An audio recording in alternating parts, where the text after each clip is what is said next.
things only God can see. The things only God can know. The things which men can see what you are doing, and the things men cannot see in the darkness. Do all to the glory of God. This lesson is so wide. Initially, I thought, oh, it's just simple things. Another verse is, therefore, whether you eat or drink or whatsoever you do all to the glory of God. As I've said before, therefore, whether you eat what you eat in the secret or what you eat in the public, what you drink in your bedroom before in the midnight or before midnight, daytime,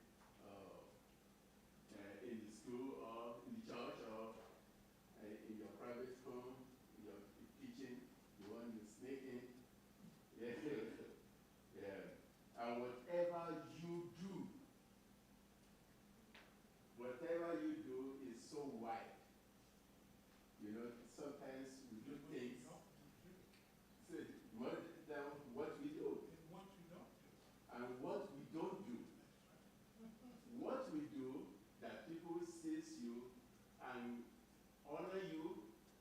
Oh yeah, he did this. But inwardly, are you doing it honestly? Or are you doing it to elevate yourself? Or are you doing it for a purpose? To gain something from the person you're doing it to? Or you are doing it for the Lord? This lesson is so great, it's so wide. All that you do it to the glory of the Lord. When we see the condition of the Corinthians by this time, what they used to do is different from what they need to do now. What we used to do, what we used to eat, what we used to drink, what we used to, a place where we used to go to, should be different. All should be different. What you think, how you speak, or what you speak. My brother was telling me more. How you speak, how you address some issues. I mean, all what you do it to the glory of. Let's think back. I don't want you to tell me what you did, what you used to do.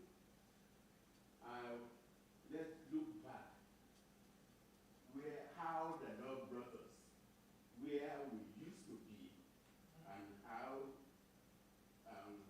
what we are now, or how we got to this stage, and who brought us to this stage.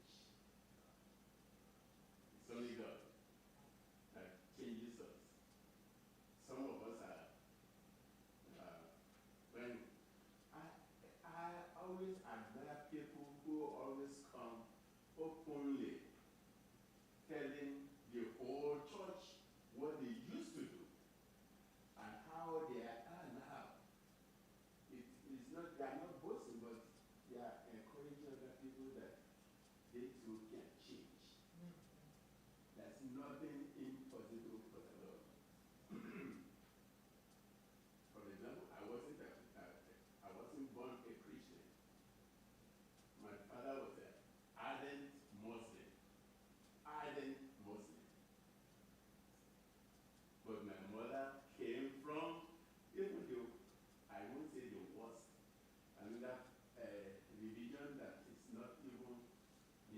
Christian, nor pagan. The Awoniis, when you hear of Awoniis, when you hear that word, that name, indicate their religion in the world. They worship, I won't say idols, they worship differently. Just give the devil, it is the owner of the whole world, and they sacrifice to the devil. I remember one day when we were about to, they are going to do their ceremony in their cult, this devilish cult, and my grandfather was inviting everybody to come, and they are going to do the celebration day, and it's spent on Saturday. And my uncle said, no, we are not going. He told me, you are not going there. I was annoyed. Inwardly, I was annoyed, but I have to obey my uncle. Because they have meat. They are going to, when we're talking of celebration, they have food, they have meat, they sacrifice to the idol. And your always cook is real good. I wanted to go there in mind. But my uncle refused, said, no, we are going to church. This grandfather to grant them to have let them to hear. It is important to know, to retrospect, to know what the condition used to be and how you got there and what you think you are good, you lost, but it is a gain for you.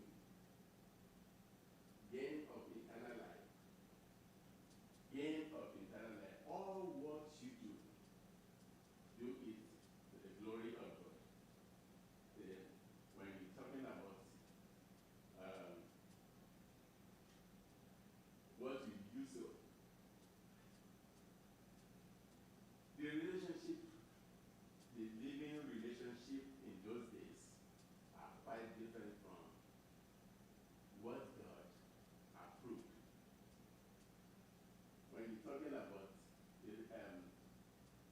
the position of woman and men, even up to now in the Muslim community, is quite different from Christian community.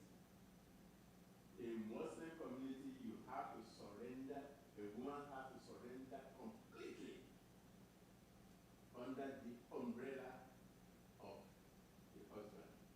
Husband can do anything to you. Whether you are the child or you are the husband, the wife, you are under the control. When you're talking of control, your life is under his control. But not in Christian environment, Christian family. We should surrender ourselves to the Lord.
said, Brother Daniel, I've never seen something different and so terrible here. All of them are homosexuals. They don't even believe in God. You see, it's just hard, but difficult for her to live in that country. It's I'm ready to come back home. You know, this girl was so rascally before she left, thinking that Seventh-day Adventist is too rigid and I don't like it. But when she got to another country and saw what they do and the difference between Christianity and I'm going to say paganism. They don't even know God. She came back, you know, 2 Sabbaths ago when my wife was not looking, she rebaptized herself in the Oakwood. No, not Oakwood, First Church. And she changed completely. And we never knew that was what she was even thinking before she left. We never knew. Some of our children, when you preach to them, you think, oh, they understand. They will do what they are hearing, the sermon they are hearing. Some of them are not listening. Some of them are not listening. And this is the condition which Paul was facing in Corinth. They have to change their lifestyle. When we're talking about idol worship, it doesn't mean that the things which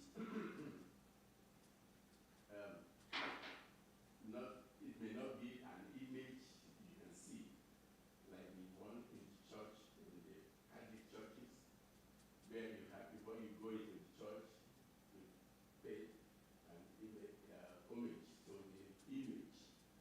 And those Paul's status, pay homage to it, go to Mary, you pay, and things like that. It may not be like what you put on where everybody can see you. Some will take the cross and believing that when they have the picture or image or symbol of the cross on you, oh, nothing will happen to you. They're not trusting God, but they trust the cross which they have. Or some people, even in Seventh-day Adventist Church, trusting pastor more than Jesus Christ himself. So pastor so said this, and that's what I'm going to do. I remember there was one pastor at Oakwood Church whom people almost started worshiping. They have his image, his picture in the house. And before they make any selection, they will call him first. Or Pastor what should I do?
Now you know.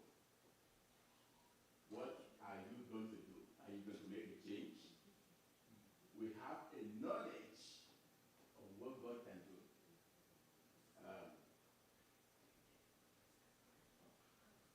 Because that God we serve is so good that he himself made a change in our life. He himself made a change in our life. In Ezekiel chapter 36, verse 16 to 24, let's see what changes God himself is not going to do. He's not going to ask somebody, but he himself will make a change in our life to make sure that we are saved. God promised that when we surrender ourselves to him, he said, I will take you from among them, from where you used to be, among the heathen. He will take us out, just as he took Abraham out. He said, get out of this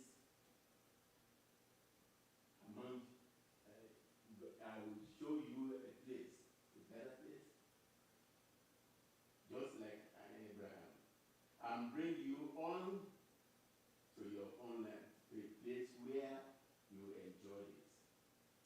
25, verse 25 says, then will I speak clean water upon you, and ye shall be clean. This is the promise of the Lord. He will split, he will make us pass or sprinkle clean water on us. Just like as they went through the Red Sea, the under is like a baptism, taking all the uncleanness in them. They went through it, and this is the promise of the Lord. If you surrender yourself to the Lord, and all our filthiness, all our uncleanness will be washed away. Then the good thing is that those are the things people can see. A new heart also will I give you. Like what my brother was saying, that even how you used to speak, how you used like the curse word you used to use, you speak it no more. How we used to think, we will think it no more. God will give us a new heart, and a new spirit. If we don't have the spirit, it's difficult.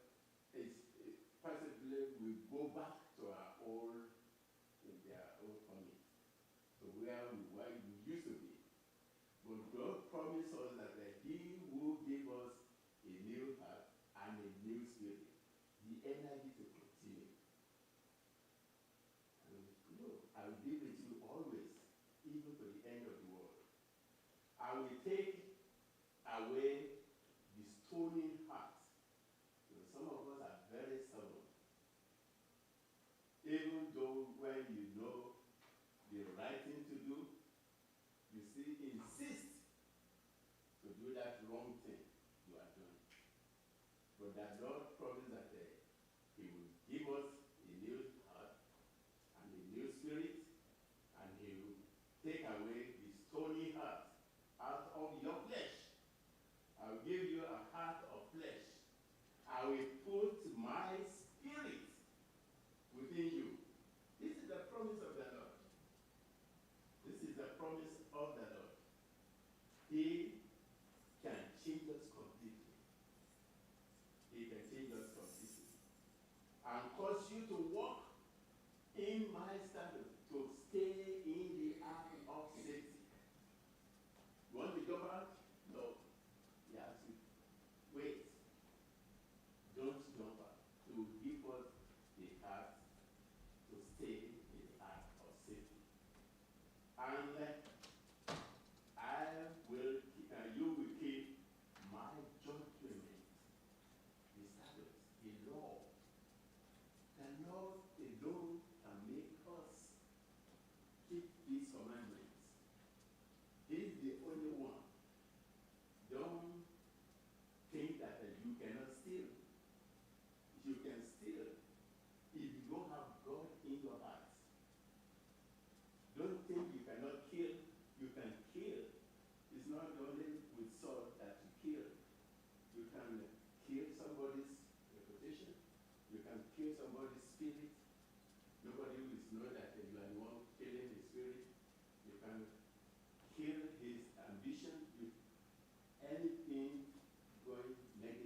single woman, a beautiful woman asks you to come and help her in the night. And you're a young man, handsome man. Well, how can you do it with love? With no string attachment. She doesn't have money to pay you. And she's beautiful. And you are young. How can you do it with love? How are we expressing and doing everything we do to uplift God's love without any strange attachment? Without any strange attachment. Now we know how do we accept the condition which we are, and you are poor. Are you going to do it freely, or you are going to do it for something else? Now we know what these people, what they do in what they call where they multiply money, all kinds of things. Casino. Now you know. Initially you don't know. But you find yourself in casino and you see what they are doing. And somebody is asking you to go with you. So we came to casino where they multiply money. Are you going to do there? Or you will say no? Or you find yourself where are you going to still stay with them? Doing what they are doing. That's just a little thing. I was thinking of something else that may be more deeper than that. You know, initially these people do not understand that if you don't know that this meat is being sacrificed to the idols, or you eat it, there's no sin in that. But if you know that this thing is wrong, and you still doing it, that's where we are wrong.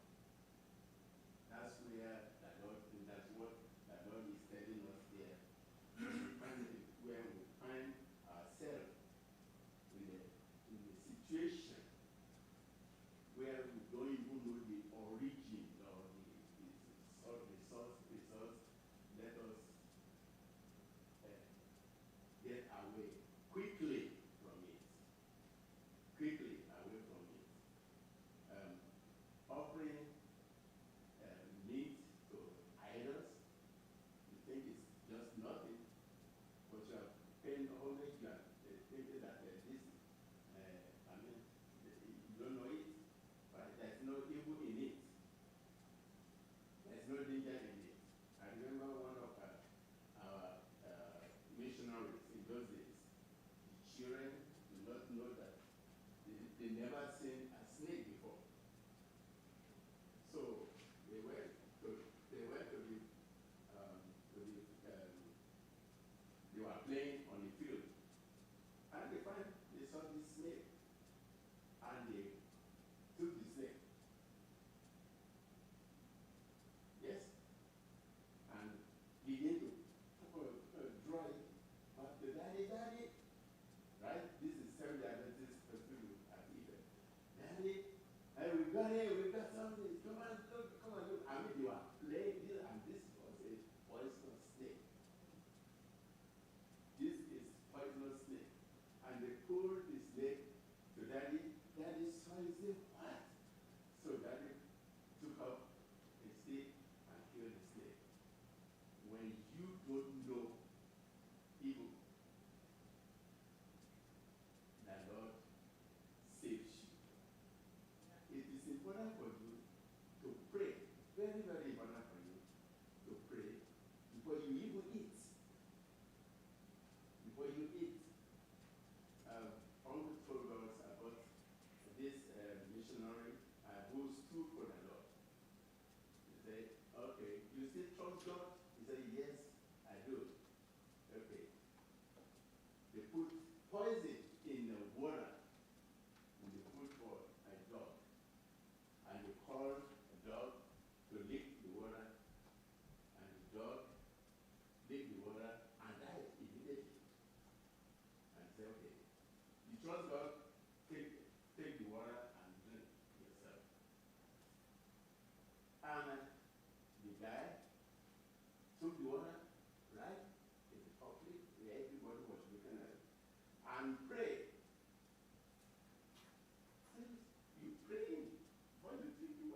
If, don't even tell us anything. You can't change our mind.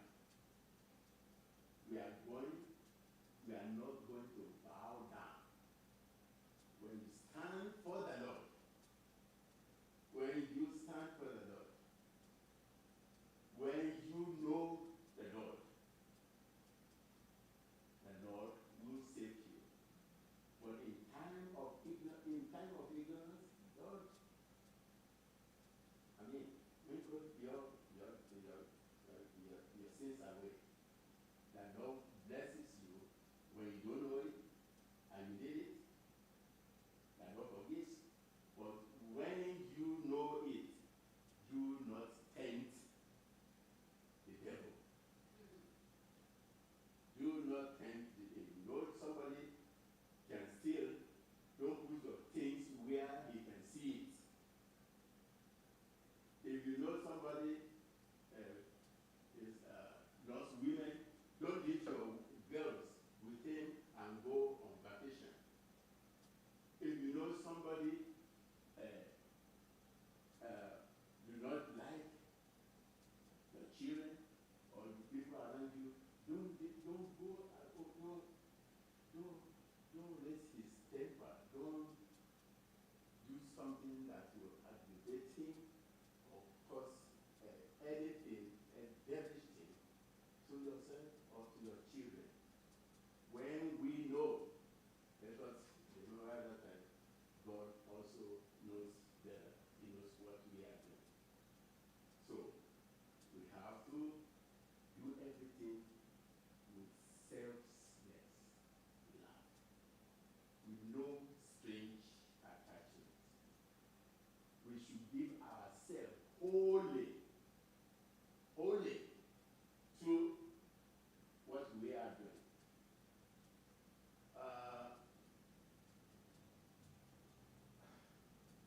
Should I say this? Sometimes we, as a church, a whole church, we do things to gain some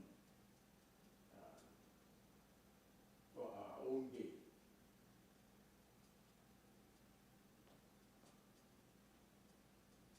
Forgive me if this will offend you, but do we pay our pianists in the church? Do we pay those people, pay the preachers from outside? Or will they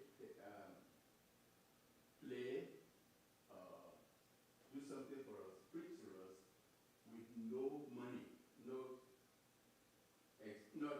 not expecting any salary, any payment from us? Are we worshiping God? Are we playing this music to make money from the church, or we are doing it for the Lord freely?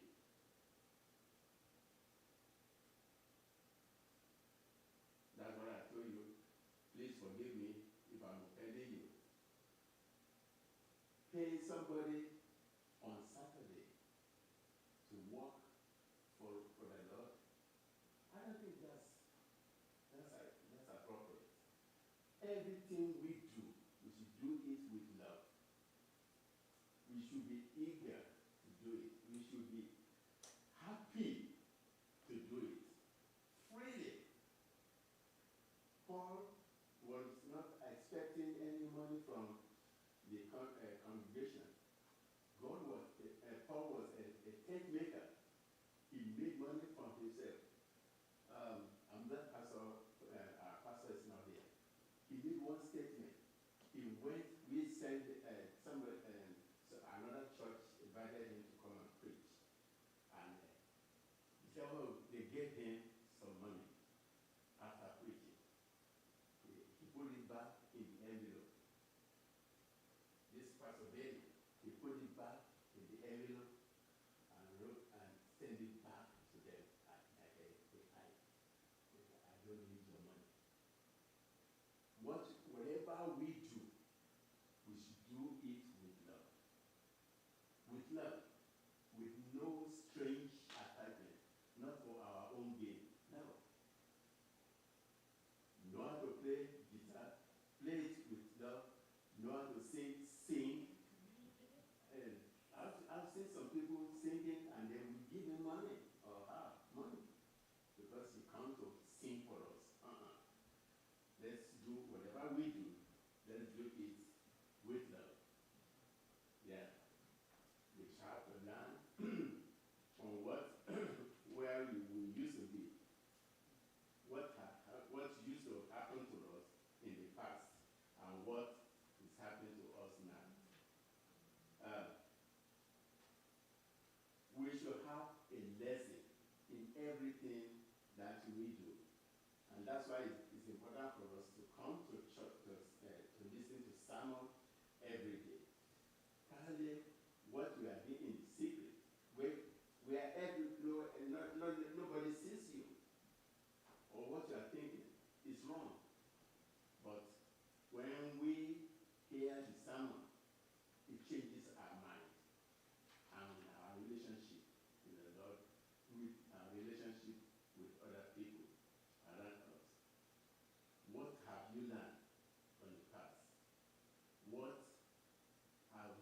How has the Lord brought you to this stage of life? How has the Lord changed your attitude, your relationship between your neighbor, even your relationship with your children, your relationship with your student in the school, or your co-worker, or those people working under you? You are the boss man.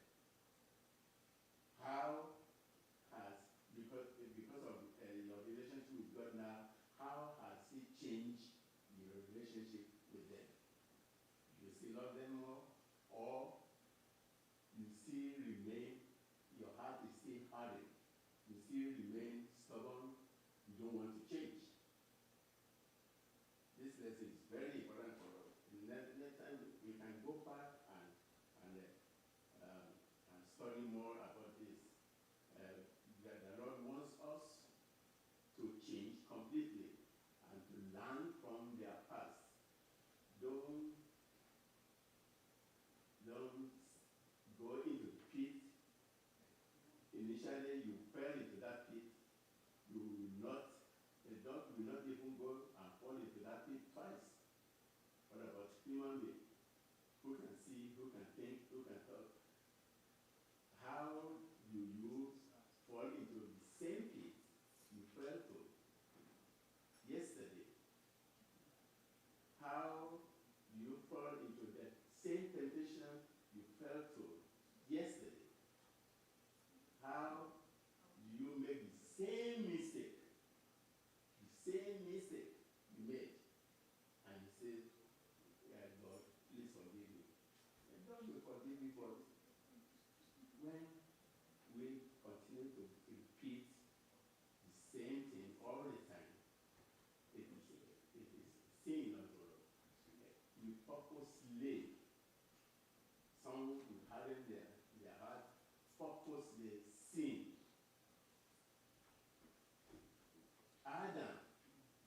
Adam was not deceived, we are told. Adam was not deceived. Eve was deceived, but Adam was not deceived. He made a choice, a wrong choice.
in the wrong place. Where people can see you, they say, oh, I'm not going to drink, but you are in the bar rooms all the time. You are in the bar, people seeing you with the unbelievers, the drunkards, all the time. And you came to church and say, oh, thou shalt not, you should not be a drunkard. But I saw you with them yesterday. Our relationship, our position, our attitude, what we do, all what we do, all where we go, all where we stay, what we eat. I have a question.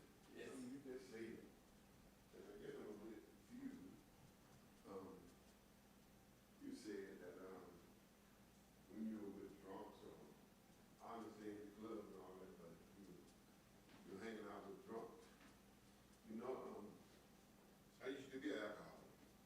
So when I go to people that I see an alcoholic, I can go and minister to them, tell them what God has done for me.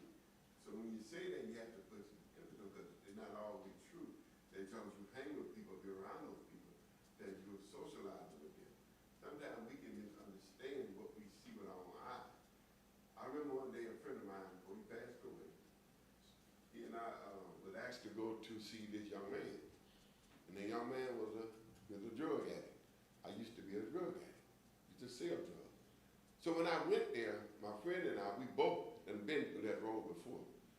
So when we went there, he said to us, he said, hold on, let me clean house. Everybody else that was there with him, that was doing their thing, he sent them away. He said to us, he said, I'm sorry about that. You don't have to apologize. We came here to share what God has done for us, not what you're dealing with. Because we don't know what he was going through. But he shared it with us. But when we left there, we left an impression upon his heart, what God had given us to share with him. God takes it out of place. Sometimes he sends us back there to minister to those same people that we are raised. Amen. Yeah. Yeah. I think we talked about this a little bit before you came to. All what we do it to the glory of the Lord. Yes. Yeah. When you are strong enough to talk to the addict, to somebody who is committed to, who has love for women, and they know you used to do that. Then the spirit of the Lord, we were told that the Lord will give us a new spirit, and that spirit will encourage you to be able to speak directly the right word to the person so that they can know that it convince you.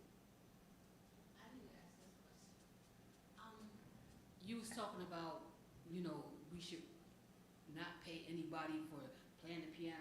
What if you're praying for a job and you got a skill that you can play the piano, and the Lord, how do you know if that's not how God answered you to do that? Because you are going to return tithes. You may be doing it for another situation. You may be doing it to help somebody else. So, not everything we do, like Paul, yes, he was a tent maker, so he went back to, he didn't ask them. They were willing to help, but he didn't ask them for anything.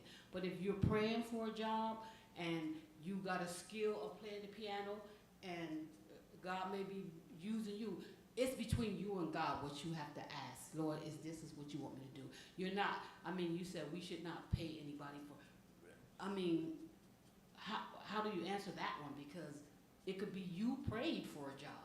You got a skill of playing the piano. And that's how they, I just wanted to know. Remember the Sabbath day to keep it holy. 6 days shall thou labor and do all thy work. But the 7th day is the Sabbath of the Lord.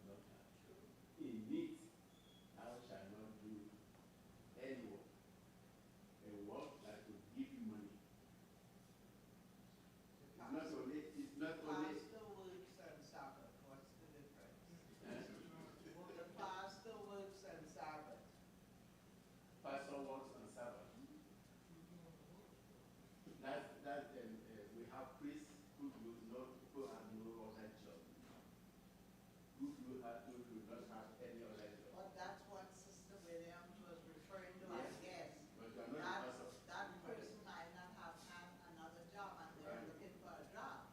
Yeah, That is what it's she's looking saying. for a job, not the pastor, is not the pastor. He or she is not the pastor. If the pastor cannot sing,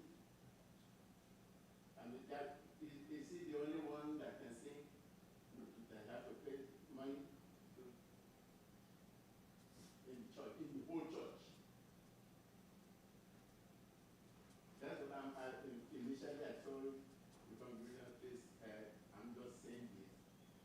It's in your heart, and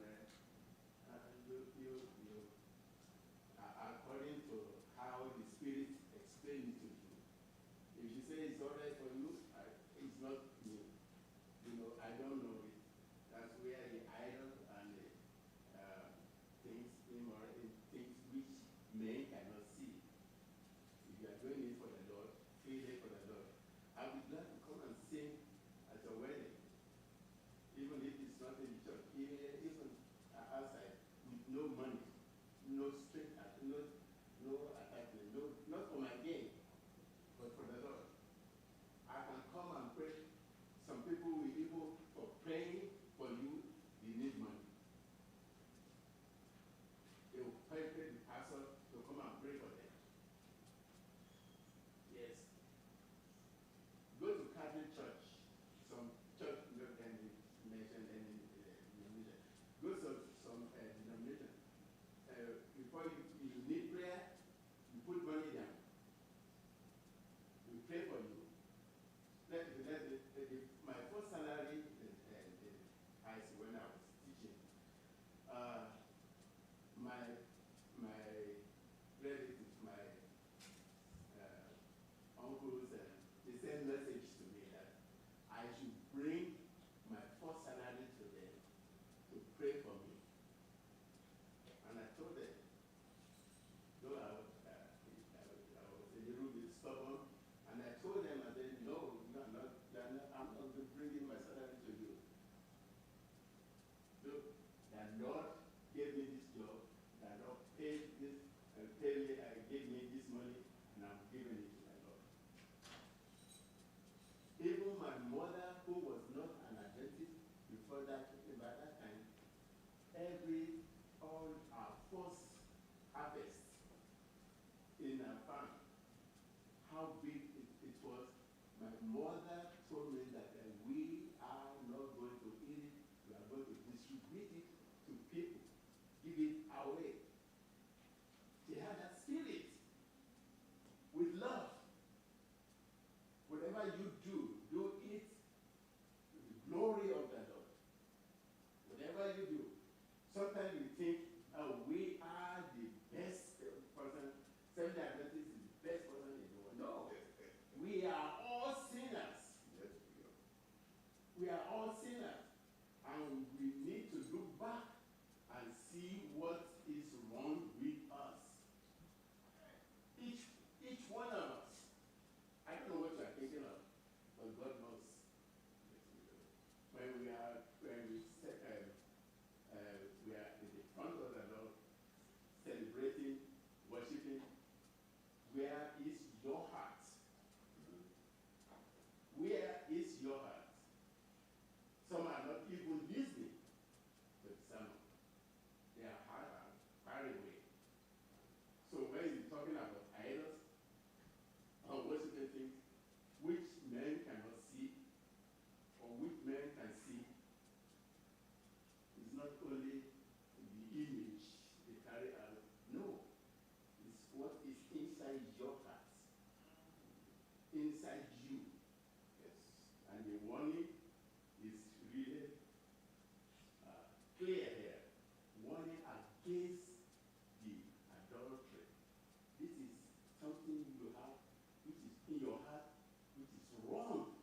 that Lord can make us overcome all the evil things, all everything that the devil brings to our path.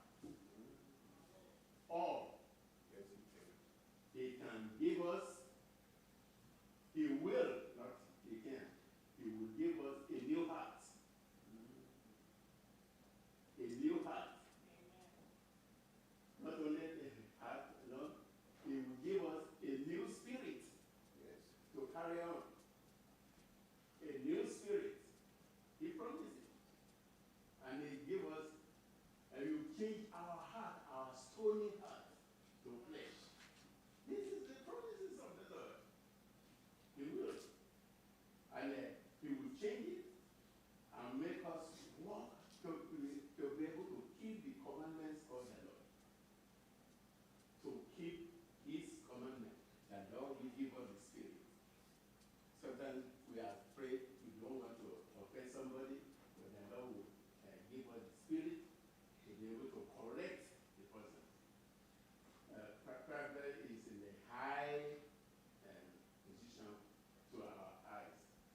We are all equal in the eyes of the Lord. But to men, we have some people, we rate some people for this is in a higher position, but they will give us courage to be able to address the wrong thing we are doing. So, just for our reflection here, let us remember that the Lord wants us to do everything, all that we want to do, where we, what we want to, how we act, everything that we do, we should do it for the glory of the Lord. The Lord wants us to worship him and to keep his commandments. The Lord wants us to save each and every one of us. If it's only you or only me alone that's in this world, the Lord himself will come and die for me alone. And he has died for all and each and every one of us. See how loving God is. And whatever we do, let's do it with all our mind, our soul, our heart, with whole heart. Not expecting any thing coming back for our own gain because of what we are doing. No. Do it freely. Freely given to you. Freely. And freely you receive. Freely you give it out. Yes. Freely you give it out. Is there any comment? Is there any comment or addition before we close? Let's go back and see what the Lord has done, what we have known, how the Lord wants us to react with sin. We've known how the Lord wants to deal with our children. We've known how the Lord asks us to do with our spouses, how to react in the public, how to react when we are in our closet, what we should think about, and how to worship God. What are we thinking of? This lesson today, please, you go back and read it more. All that we do it for the glory of the Lord. Shall we pray? Our Father and God, we thank you for this opportunity that you pour your Holy Spirit in us. The Spirit that will give us strength to overcome all temptation. A Spirit that will open our eyes to see, to be able to know that whether there's a pit in front of us or that there's a storm coming. And the Spirit that opens our ear to hear the thunder, that the storm is coming, we should be ready. The Spirit that open our eyes to know our way. The Spirit that brightens our way. The Spirit that gives us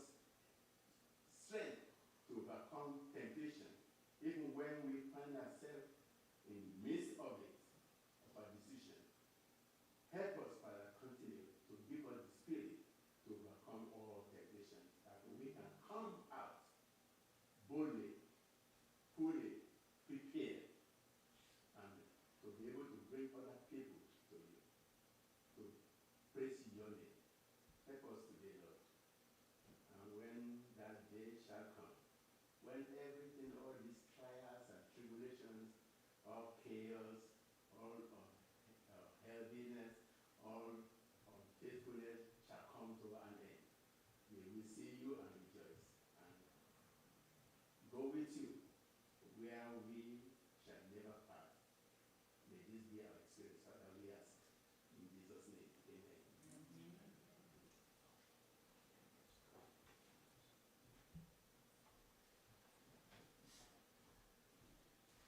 We'd like to thank Mr. David for a wonderful Sabbath school lesson. And at this time, we're going to just meditate on some music and think about the Sabbath school lesson and be prepared for our 11 o'clock